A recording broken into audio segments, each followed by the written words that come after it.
उत्तर प्रदेश की योगी आदित्यनाथ सरकार के एक अहम फैसले ने प्रदेश की राजनीति में नया तूफान खड़ा कर दिया है।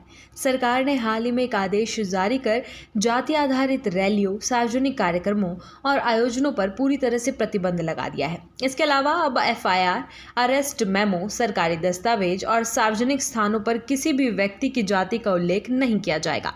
सरकार का दावा है कि ये कदम सामाजिक समरसता और एकता के उद्देश्य से उठाया गया है, लेकिन विपक्षी दलों और सहयोगी दलों सहित कई जाति आधारित संगठनों ने इस फैसले का तीखा विरोध किया है। सरकार के इस फैसले के बाद सबसे बड़ा विरोध उसी के सहयोगी दल निषाद पार्टी की ओर से आया है। पार्टी के राष्ट्रीय अध्यक्ष और उत्तर प्रदेश सरकार में कैबिनेट मंत्री डॉक्टर संजय निषाद ने इस आदेश को लेकर नाराजगी जताई है। कानपुर में पत्रकारों से बातचीत करते हुए डॉक्टर निषाद ने कहा कि ये आदेश सामाजिक न्याय और जागरूकता के खिलाफ है।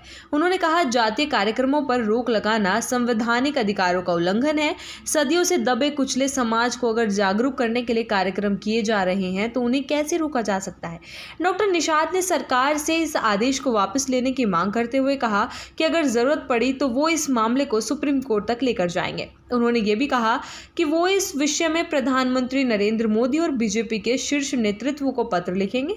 उन्होंने योगी सरकार को आगाह करते हुए कहा कि सरकार को जातियों के साथ खड़े होने की जरूरत है, अन्यथा इसका राजनीतिक नुकसान हो सकता है। वहीं दूसरी ओर समाजवादी पार्टी छोड़कर अपनी जनता पार्टी बनाने वाले पूर्व मंत्री स्वामी प्रसाद मौर्य ने भी योगी सरकार पर तीखा हमला बोला है। उन्होंने इस आदेश को तुगलकी फरमान करार दिया। मौर्य ने आरोप लगाया कि सरकार इस आदेश के जरिए पिछड़ों, दलितों और अल्पसंख्यकों की आवाज को दबाने की कोशिश कर रही है। उन्होंने कहा, जातीय कार्यक्रम सामाजिक जागरूकता के लिए होते हैं, उन पर रोक लगाना संविधान विरोधी है।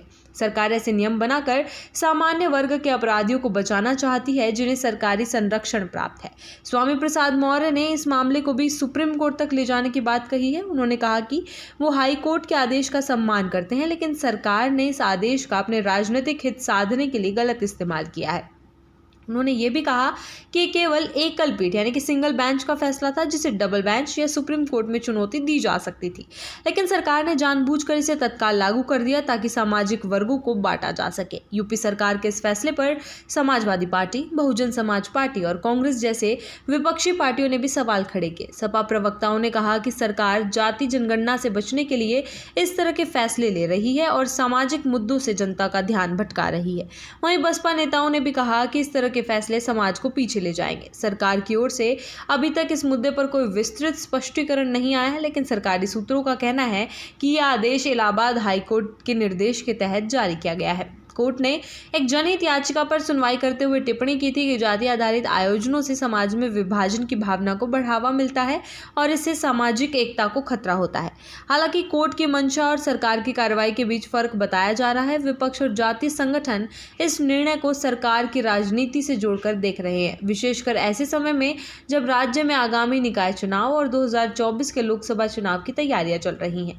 तब सरकार के इस फैसले को अहम राजनीतिक कदम माना जा रहा है। जाति आधार पर सशक्तिकरण की मांग कर रहे संगठनों और नेताओं का तर्क है कि सामाजिक और राजनीतिक भागीदारी सुनिश्चित करने के लिए जातीय पहचान और जागरूकता आवश्यक है। उनका कहना है कि जब तक जातीय असमानता खत्म नहीं होती, तब तक जातीय कार्यक्रमों की जरूरत बनी रहेगी।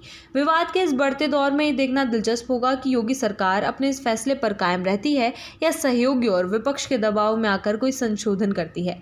फिलहाल तो ये मुद्दा उत्तर प्रदेश की राजनीति में जाति समीकरणों को एक बार फिर से चर्चा के केंद्र में ले आया है।